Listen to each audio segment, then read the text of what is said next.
Shalom, shalom, bien-aimés frères et sœurs dans le Seigneur. Toujours à la suite des réflexions précédentes concernant Marthe et Marie, Jésus chez Marthe et Marie, nous pouvons aussi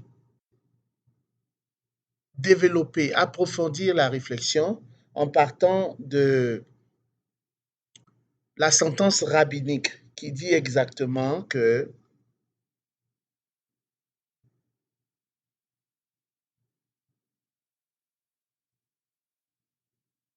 cette sentence rabbinique dit que ta maison soit une maison de réunion pour les sages. Agrippe-toi à la poussière de leurs pieds et bois leurs paroles avec soif. Que ta maison soit une maison de réunion pour les sages. Agrippe-toi à la poussière de leurs pieds et bois leurs paroles avec soif. On peut bien comprendre comment l'évangile s'inscrit dans un contexte. Pour les Juifs de l'époque, cette sentence rabbinique était très importante. D'ailleurs, elle est toujours importante pour tout juif et pour tout chrétien d'ailleurs. Que ta maison soit une maison de réunion pour les sages, agrippe-toi à la poussière de leurs pieds et bois leurs paroles avec soif. C'est ce que Marie faisait dans cet évangile. La Bible nous dit, Marie s'étant assise aux pieds du Seigneur. Donc, elle s'est agrippée à ses pieds. Et bois leurs paroles avec soif, comme dit la sentence rabbinique, Marie écoutait sa parole. C'est exactement ce qui était conseillé. Le problème que nous avons ici, c'est qu'il s'agit d'une femme, il s'agit de Marie. Il ne s'agit pas d'un homme, il s'agit de Marie. Parce que les femmes n'avaient pas accès au savoir sur Dieu, à la connaissance sur Dieu. Il n'était pas permis aux femmes de pouvoir euh, s'instruire sur Dieu. Ce n'était pas possible, ce n'était pas permis. Pourtant, Jésus le permet.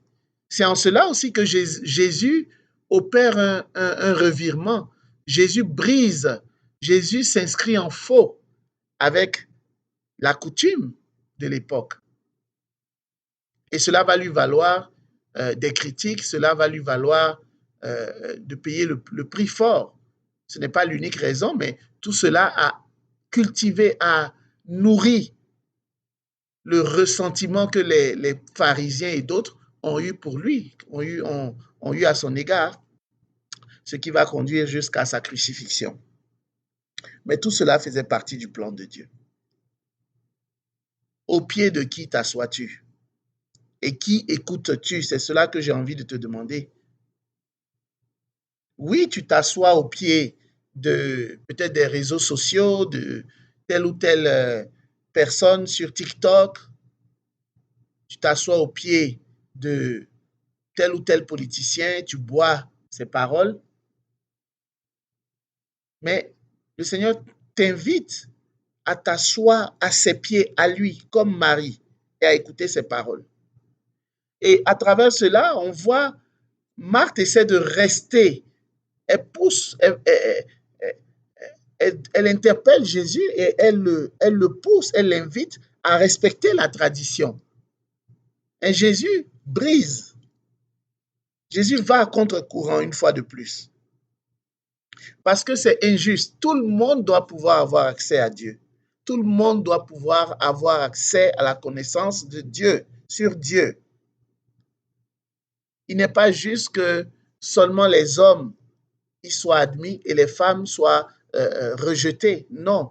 Interdite d'accès à la connaissance, interdite de s'instruire. Marie est celle qui inaugure, en quelque sorte, cette nouvelle ère. Elle, Jésus lui donne le droit, Dieu fait chair, lui donne le droit d'apprendre directement de lui, de s'asseoir à ses pieds. Et Jésus nous montre ainsi qu'il vient au secours de tous ceux qui sont traités de façon injuste. Notre Seigneur se bat, combat l'injustice, combat les inégalités, les inégalités sociales. Et aujourd'hui encore, dans notre aujourd'hui 29 juillet 2021, peu importe la zone géographique où nous vivons, il y a des inégalités, des injustices sociales qui règnent et que nous, chrétiens, nous sommes appelés à combattre, à dénoncer, comme l'a fait notre Seigneur Jésus-Christ de Nazareth. Que la paix et la grâce de notre Seigneur soient votre partage, au nom du Père et du Fils et du Saint-Esprit. Amen.